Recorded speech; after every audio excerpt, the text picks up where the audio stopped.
নমস্কার বন্ধুরা, বাংলা নিউজে আপনাদের স্বাগত। প্রথমেই থাকছে সংবাদ শিরোনাম।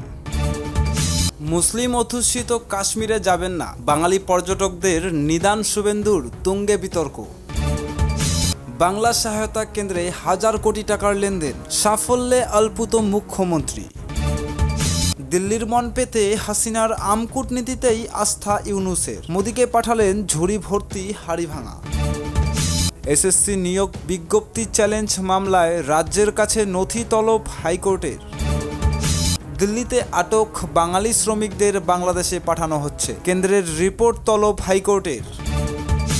মাথা ঠান্ডা রাখা উচিত ছিল, চিকিৎসককে হুমকি কাণ্ডে কাঞ্চনকে বার্তা কুণালের। এতক্ষণ শুনছিলেন সংবাদ শিরোনাম, এখন হবে বিস্তারিত।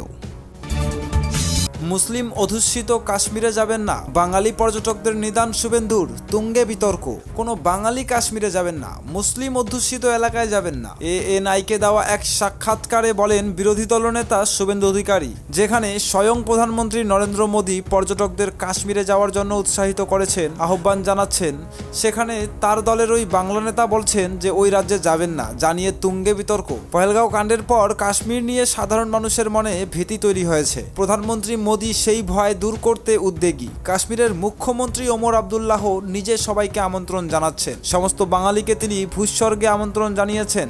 তাতে সাড়া দিয়ে বাংলার মুখ্যমন্ত্রী মমতা বন্দ্যোপাধ্যায় নিজে সেই রাজ্যে যেতে পারেন বলে খবর। এই আবহে বিজেপি নেতা তথা পশ্চিমবঙ্গের বিজেপি দলনেতা শুভেন্দু অধিকারীর অবস্থান ভিন্ন মেরুতে। সংবাদ সংস্থা এএনআইকে দেওয়া এক সাক্ষাৎকারে তিনি বলেন যে কোনো বাঙালি কাশ্মীরে যাবেন না, যেখানে মুসলিম জনসংখ্যা বেশি সেখানে যাবেন না। তিনি আরও যোগ করেন, একজন বিধায়ক নয়, সচেতন নাগরিক হিসেবে বলছি, কাশ্মীরের বদলে জম্মু যান, হিমাচল প্রদেশে যান, উত্তরাখণ্ডে যান, উড়িষ্যা যান, প্রাণ আগে, সন্তানদের জীবন বাঁচান, নিজেদের জীবন রক্ষা করুন, মুসলিম অধ্যুষিত এলাকায় যাবেন না। পহেলগাঁও জঙ্গি হানায় প্রাণ হারিয়েছেন বাংলার বিতান অধিকারী ও সমীর গুহ। শুভেন্দুর বক্তব্য, আমি বিমানবন্দরে ওদের চোখের জল দেখেছি, সবাইকে বারণ করছি মুসলিম অধ্যুষিত এলাকায় যাবেন না। তার এই বক্তব্যের পর বিতর্কের ঝড় উঠেছে। তিনি কি করে পুরো মুসলিম সম্প্রদায়কে দাগিয়ে দিতে পারেন? একজন জনপ্রতিনিধি এই কথা বলতে পারেন?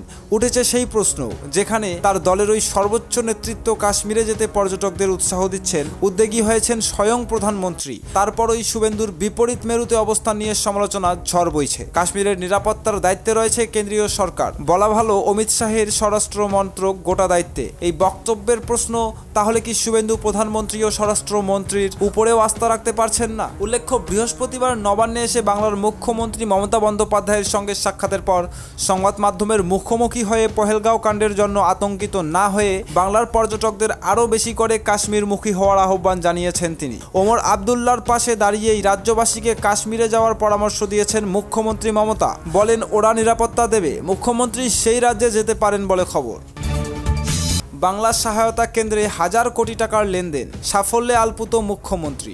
সহজে নাগরিকদের প্রশাসনিক পরিষেবার জন্য মমতা বন্দ্যোপাধ্যায় সরকারের একগুচ্ছ ব্যবস্থা করেছে। দুয়ারে সরকার, পাড়ায় সমাধান, বাংলা সহায়তা কেন্দ্রের মতো নানা প্রকল্প সারা বছর ধরে জেলায় জেলায় কাজ করে। এবার তেমনই এক প্রকল্পের দারুণ সাফল্যের খবর এলো প্রকাশ্যে। শুক্রবার সোশ্যাল মিডিয়া পোস্টে মুখ্যমন্ত্রী মমতা বন্দ্যোপাধ্যায় নিজেই সেই সুখবর জানিয়েছেন। বাংলা সহায়তা কেন্দ্রে বিভিন্ন পরিষেবায় ই ওয়ালেটের মাধ্যমে আর্থিক লেনদেনের হাজার কোটি টাকা পেরিয়েছে খুব কম সময়ের মধ্যে। মুখ্যমন্ত্রীর ব্যাখ্যা, এই পরিসংখ্যানই প্রমাণ করে ডিজিটাল প্ল্যাটফর্মের উপর বেশ নির্ভরশীল বাংলার আমজনতা। বাংলার সহায়তা কেন্দ্রগুলিতে সাধারণত বিভিন্ন সরকারি সার্টিফিকেট দেওয়া নেওয়ার কাজ হয়। স্কলারশিপ থেকে শুরু করে স্বাস্থ্য, আবাসন সহ বিভিন্ন খাতে পরিষেবা দেওয়া হয়। প্রতিদিন প্রায় হাজার নাগরিক এই সহায়তা পান। এর বিনিময়ে নিয়ম মতো ফি নেন কর্মীরা, তা যায় সরকারি কোষাগারে। পরিসংখ্যান বলেছে খুব কম সময়ের মধ্যে সেই লেনদেনের পরিমাণ ছড়িয়েছে 1000 কোটি টাকা। শুক্রবার এক্স হ্যান্ডেলে সেই সুখবর জানিয়েছেন মুখ্যমন্ত্রী নিজে। সরকারি কাজের জন্য দীর্ঘ সময় ধরে লাইনে দাঁড়ানো, জুতোর শুকতলা ক্ষয় করে দিনের পর দিন অপেক্ষা, বাংলায় এসব এখন অতীত। লাল ফিতের ফাঁস আলগা হয়ে কাজ অনেক সহজ হয়েছে। মানুষ এখন ডিজিটাল লেনদেনের উপর অনেক বেশি ভরসা করে, আর তাদেরই সহায়ক হয়ে উঠেছে বাংলা সহায়তা কেন্দ্র। সরকারি পরিষেবা এ ধরনের বিষয় রীতিমতো অগ্রগতির সূচক, আর এই সব হয়েছে মমতা বন্দ্যোপাধ্যায়ের শাসনকালে। এক্স হ্যান্ডেলে পোস্ট করে এই সাফল্যের জন্য বাংলা সহায়তা কেন্দ্রের কর্মীদের নিরলস পরিশ্রমকেই কৃতিত্ব দিয়েছেন মুখ্যমন্ত্রী। তাদের অভিনন্দন জানিয়েছেন। নিঃসন্দেহে সরকারি পরিষেবায় এ এক বড় সাফল্যের নজির। দিল্লির মন পেতে হাসিনার আম কূটনীতিতেই আস্থা ইউনূসের। মোদীকে পাঠালেন ঝুড়ি ভর্তি হাড়ি ভাঙা। অন্তর্বর্তী সরকারের প্রধান উপদেষ্টা পদে বসার পর থেকেই বাংলাদেশের অতীত ইতিহাস মুছতে সক্রিয় ভূমিকা নিতে দেখা গিয়েছে তাকে। হাসিনা আমলের সবকিছুতেই বদল আনতে তৎপর তার নেতৃত্বাধীন প্রশাসন। এমনকি বঙ্গবন্ধু মুজিবুর রহমানকেও বিস্মৃত করে দিতে চাইছেন তারা। তবে ভারতের সঙ্গে সুসম্পর্ক বজায় রাখার ক্ষেত্রে হাসিনার কৌশলের আস্থাই রাখছেন প্রধান উপদেষ্টা ডক্টর মোহাম্মদ ইউনূস। সেই ঐতিহ্য জারি রেখে আমি কূটনীতির অঙ্গ হিসেবে এবারও ভারতের প্রধানমন্ত্রী নরেন্দ্র মোদীকে আম পাঠাচ্ছেন ইউনূস। জানা গিয়েছে দেশের উত্তরের জনপদ জেলা রংপুরের বিখ্যাত হাড়ি ভাঙা আম উপহার হিসেবে পাঠানো হচ্ছে। গত কয়েক বছর ধরে প্রাক্তন প্রধানমন্ত্রী শেখ হাসিনা ভারতের কেন্দ্র ও রাজ্য সরকারের কাছে উপহার হিসেবে আম পাঠিয়েছেন। এবারও সেই পথ ধরে ডক্টর ইউনূস বৃহস্পতিবার ত্রিপুরার মুখ্যমন্ত্রী এবং শুক্রবার প্রধানমন্ত্রী নরেন্দ্র মোদীর জন্য আম পাঠিয়েছেন। দিল্লিতে বাংলাদেশের দূতাবাস সূত্রেই এই খবর নিশ্চিত করা হয়েছে। আমের চালান এরই মধ্যে সীমান্ত পেরিয়ে দিল্লিতে পৌঁছে গিয়েছে। খুব শীঘ্রই এই আম প্রধানমন্ত্রী মোদীর বাসভবন 7 নম্বর লোককল্যাণ মার্গে পাঠানো হবে বলে জানা যাচ্ছে। এর আগে ত্রিপুরা রাজ্যের মুখ্যমন্ত্রী মানিক সাহার জন্য শুভেচ্ছা উপহার হিসেবে 300 কেজি রংপুরের বিখ্যাত হাড়ি ভাঙা আম পাঠিয়েছেন প্রধান উপদেষ্টা ডক্টর মোহাম্মদ ইউনূস। বৃহস্পতিবার বিকেলে 5টা নাগাদ আখাউড়া আগরতলা আন্তর্জাতিক ইমিগ্রেশন চেকপোস্ট দিয়ে এই উপহার সীমান্ত অতিক্রম করে ত্রিপুরায় প্রবেশ করে। রংপুর থেকে সরাসরি পিকআপ ভ্যানে করে পাঠানো হয় আমগুলো, যা পরে আখাউড়া স্থলবন্দরে কাস্টমস কার্যক্রম শেষে আগরতলা বন্দরে পৌঁছে দেওয়া হয়। আমগুলো ছিল 60টি কার্টনে প্যাক করা, সবই প্রিমিয়াম কোয়ালিটির হাড়ি ভাঙা জাতের। ত্রিপুরার আগরতলা বন্দরের পৌঁছানোর পর উপহার সামগ্রীটি বাংলাদেশের সহকারী হাইকমিশনের আধিকারিক চঞ্চলদের কাছে আনুষ্ঠানিকভাবে হস্তান্তর করেন আগরতলা বন্দর সুপারিনটেন্ডেন্ট দেবাশিস নন্দী। প্রসঙ্গত, আমের মরশুমে ভারতের প্রধানমন্ত্রীকে বাংলাদেশের আম উপহার পাঠানোর এই রেওয়াজ শুরু হয়েছিল শেখ হাসিনা যখন প্রধানমন্ত্রী ছিলেন সেই আমলে। দেখা যাচ্ছে হাসিনার পতনের পর ক্ষমতায় আসা অন্তর্বর্তী সরকারও সেই কূটনৈতিক পরম্পরা বজায় রেখেছে। শেখ হাসিনা অবশ্য শুধু দিল্লিতেই নয়, ভারতের বাংলাদেশের 2 প্রতিবেশী রাজ্যে পশ্চিমবঙ্গ ও ত্রিপুরার মুখ্যমন্ত্রীদের আম পাঠাতেন। ডক্টর ইউনূসের আমলে এবারও তার ব্যতিক্রম হলো না। বৃহস্পতিবার ত্রিপুরা রাজ্য সরকার ও গুরুত্বপূর্ণ ব্যক্তিদের জন্য উপহার হিসেবে 300 কেজি রংপুরের বিখ্যাত হাড়ি ভাঙা আম পাঠিয়েছেন অন্তর্বর্তী সরকারের প্রধান উপদেষ্টা মোহাম্মদ ইউনূস। অন্যদিকে বাংলাদেশ সরকারের জন্য উপহার হিসেবে আসে ত্রিপুরার বিখ্যাত এবং রসালো কুইন জাতের আনারস। সেই পরম্পরা চলছে।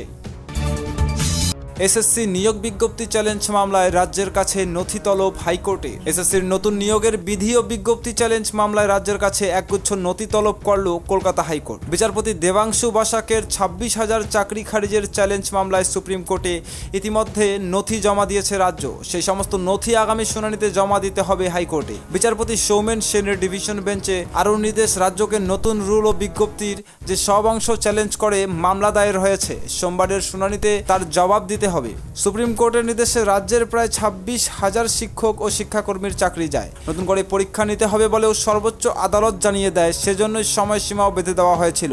সেই নির্দেশ মেনে কমিশনের তরফে মে মাসের শেষে বিজ্ঞপ্তি প্রকাশিত হয়। সুপ্রিম নির্দেশ মেনে সেই বিজ্ঞপ্তি প্রকাশ করা হয়নি। সেই হিসেবে জুন মাসের শুরুতেই কলকাতা হাইকোর্টে মামলা দায়ের হয়েছিল। সুপ্রিম কোর্টের দাগিয়ে দেওয়া অযোগ্যরা অংশ নিয়েছেন বলে দাবি করেন মামলাকারীরা। তাতে গত সোমবার নির্দিষ্টভাবে চিহ্নিত অযোগ্যদের নিয়ে নিজের অবস্থানে স্পষ্ট করে রাজ্য এবং স্কুল সার্ভিস কমিশন। আইনজীবী কল্যাণ বন্দ্যোপাধ্যায় জানান, সুপ্রিম কোর্ট কথাও বলেনি যে নির্দিষ্টভাবে চিহ্নিত অযোগ্যরা নতুন নিয়োগ প্রক্রিয়ায় অংশ নিতে পারবে না। সুপ্রিম কোর্টের নির্দেশ অনুযায়ী নির্দিষ্টভাবে চিহ্নিত অযোগ্যরা বয়সজনিত ছাড় পাবে না। যদি নির্দিষ্টভাবে চিহ্নিত অযোগ্যরা নতুন নিয়োগ প্রক্রিয়ায় অংশ নিতে না পারেন, তাহলে 2016 সালের নিয়োগ প্রক্রিয়ায় অংশ নেওয়া অসফল চাকরি প্রার্থীরাও অংশ নিতে পারবেন না। পাল্টা বিচারপতি সৌগত ভট্টাচার্য জানান, কমিশনের কাছ থেকে এই ব্যাখ্যা প্রত্যাশিত নয়। সওয়াল জবাব শোনার পর বিচারপতি সৌগত ভট্টাচার্যের নির্দেশ, সুপ্রিম কোর্টের নির্দেশ মতো নিয়োগ প্রক্রিয়া থেকে চিহ্নিত অযোগ্যদের বাদ দিতে হবে। যদি কোনো নির্দিষ্টভাবে চিহ্নিত অযোগ্য ব্যক্তি ইতিমধ্যে আবেদন করে থাকেন, তাহলে সেটা বাতিল বলে গণ্য হবে। নতুন করে ফের বিজ্ঞপ্তি প্রকাশের নির্দেশ দেন বিচারপতি। সিঙ্গেল বেঞ্চের এই নির্দেশকে চ্যালেঞ্জ করে ডিভিশন বেঞ্চে দ্বারস্থ হয় রাজ্য। বৃহস্পতিবার ওই মামলায় সিঙ্গেল বেঞ্চের রায়ই বহাল রাখে ডিভিশন বেঞ্চ। দিল্লিতে আটক বাঙালি শ্রমিকদের বাংলাদেশে পাঠানো হচ্ছে। কেন্দ্রের রিপোর্ট তলব হাইকোর্টে। দিল্লিতে কাজ করতে গিয়ে আটক বাঙালি শ্রমিকদের নিয়ে চিন্তিত কলকাতা হাইকোর্ট। বর্তমানে তাদের অবস্থা ঠিক কিরকম, তাদের বাংলাদেশ পাঠিয়ে দেওয়া হচ্ছে, উঠছে এমনই নানা প্রশ্ন। কেন্দ্রের কাছে সে সংক্রান্ত রিপোর্ট তলব করল কলকাতা হাইকোর্ট। আগামী বুধবার মামলার শুনানির সম্ভাবনা। রাজ্যের তরফে বিচারপতি তপব্রত চক্রবর্তীর ডিভিশন বেঞ্চে জানানো হয়, আমাদের তরফ থেকে দিল্লির সঙ্গে কথা বলা হলেও তাদের উত্তর আসেনি। বৃহস্পতিবার পর্যন্ত বাংলার ওই পরিযায়ী শ্রমিকদের খোঁজ বাংলাদেশে পাওয়া গিয়েছে। বিচারপতির পর্যবেক্ষণ, মামলার গ্রহণযোগ্যতা নিয়ে আমরা সন্তুষ্ট। রুল জারি করা হবে কিনা সেটা জানতে আরো কিছু তথ্য লাগবে। কেন্দ্রের আইনজীবী ধীরজ ত্রিদেবীকে এই সংক্রান্ত তথ্য জানানোর নির্দেশ দেওয়া হয়। উল্লেখ্য, গত কয়েক মাস ধরেই বাংলার পরিযায়ী শ্রমিকদের উপর বিভিন্ন রাজ্যে অত্যাচারিত হওয়ার অভিযোগ উঠেছে। কখনো মারধর, কখনো তাদের উপর হামলা, লুটপাট, উপার্জন কেড়ে নেওয়া, কখনো আবার পরিচয়পত্র ছিনিয়ে নেওয়ার মতো অভিযোগ শোনা গিয়েছে। এ নিয়ে অভিযোগ জানালে স্থানীয় পুলিশের সাহায্য পাওয়া যাচ্ছে না বলেও তারা অভিযোগ করেছেন। এসব খবর কানে পৌঁছতেই অবশ্য রাজ্যের তরফে পরিযায়ী শ্রমিকদের জন্য গঠিত কমিটির তরফে দায়িত্বপ্রাপ্ত রাজ্যসভার সাংসদ শামিরুল ইসলাম তড়িঘড়ি তাদের পাশে দাঁড়িয়েছেন, রাজ্যে নিরাপত্তা ফিরিয়ে আনার ব্যবস্থা করছেন। গত 18 জুন বাংলার 6 জনকে দিল্লির রোহিণী এলাকার KN কার্জু থানার পুলিশ আটক করে। পরে তাদের BSF এর হাতে তুলে দেওয়া হয়। সেখান থেকে সরাসরি পাঠিয়ে দেওয়া হয় বাংলাদেশে। এই অভিযোগে সরব হয় তৃণমূল। হাইকোর্টে মামলার দায়ের হয়। এর আগে উড়িষ্যায় বাঙালির পরিযায়ী শ্রমিকদের হেনস্থা নিয়ে হাইকোর্টে মামলার দায়ের হয়। তাতে অবিলম্বে মুখ্য সচিবকে পদক্ষেপের নির্দেশ দেয় কলকাতা হাইকোর্ট। বিচারপতি তপব্রত চক্রবর্তী ডিভিশন বেঞ্চ জানায়, অবিলম্বে সচিবের নিচে নন এমন কোনো আধিকারিক নিয়োগ করতে হবে মুখ্য সচিবকে। এই আধিকারিক উড়িষ্যা সরকারের সঙ্গে যোগাযোগ করে দ্রুত ব্যবস্থা নেবেন। আগামী সোমবার মামলার পরবর্তী শুনানি। মাথা ঠান্ডা রাখা উচিত ছিল। চিকিৎসককে হুমকি কাণ্ডে কাঞ্চনকে বার্তা কুণালের। চিকিৎসক নিগ্রহ কাণ্ডের অভিযোগে শিরোনামে তারকা তৃণমূলের তারকা বিধায়ক কাঞ্চন মল্লিক। এই ঘটনা নিয়ে চলছে অভিযোগ পাল্টা অভিযোগের পালা। তার বিরুদ্ধে শাস্তির দাবিতে সরব ইন্ডিয়ান মেডিকেল অ্যাসোসিয়েশন। বিধায়ককে বিশেষ বার্তা কুণাল ঘোষের। তিনি বলেন, যতদূর জানা গিয়েছে কাঞ্চন এক আত্মীয়ার শারীরিক অসুস্থতা নিয়ে বেশ উদ্বিগ্ন ছিলেন। সেই কারণেই হয়তো উত্তেজনা তৈরি হয়েছিল। তবে জনপ্রতিনিধি হিসেবে ওর আরো ধৈর্য ধরা উচিত ছিল, মাথা ঠান্ডা রাখা উচিত ছিল। বলে রাখা ভালো, কলকাতার স্কুল অফ ট্রপিক্যাল মেডিসিন চিকিৎসা করাচ্ছেন উত্তরপাড়ার তৃণমূল কাঞ্চন মল্লিকের শাশুড়ি। বুধবার তাকে নিয়ে ডাক্তারের কাছে দেখাতে যান কাঞ্চন ও তার স্ত্রী শ্রীময়ী। অভিযোগ, সেখানে গিয়ে বিভাগীয় প্রধান ডক্টর মেহবুবার আলমকে বলেন তখনই শাশুড়ির শারীরিক পরীক্ষা করতে। চিকিৎসক সবিনয়ে তাকে অপেক্ষা করতে বলেন। জানান তিনি একজন রোগী দেখছেন, দেখা হয়ে গেলে বিধায়কের শাশুড়িকে দেখে দেবেন। তার এই কথায় কান্না দিয়ে বারবার দাবি করেন তখনই শাশুড়িকে দেখে দিতে, আর তারপর মেজাজ হারিয়ে রীতিমতো চিকিৎসকের উপর চড়াও হন বলে অভিযোগ। চিকিৎসকের কলার ধরে তাকে বদলি করে দেওয়ার হুমকি দেন। বিধায়কের এই আচরণের প্রতিবাদ করেন হাসপাতালের চিকিৎসা করাতে আসা অন্যান্য রোগীর আত্মীয়রা। যদিও তার বিরুদ্ধে ওঠা অভিযোগ সম্পূর্ণ ভিত্তিহীন বলে দাবি করেছেন তারকা বিধায়ক। ওই চিকিৎসক বরং তাকে অপমান করেছেন বলেই দাবি কাঞ্চন মল্লিকের।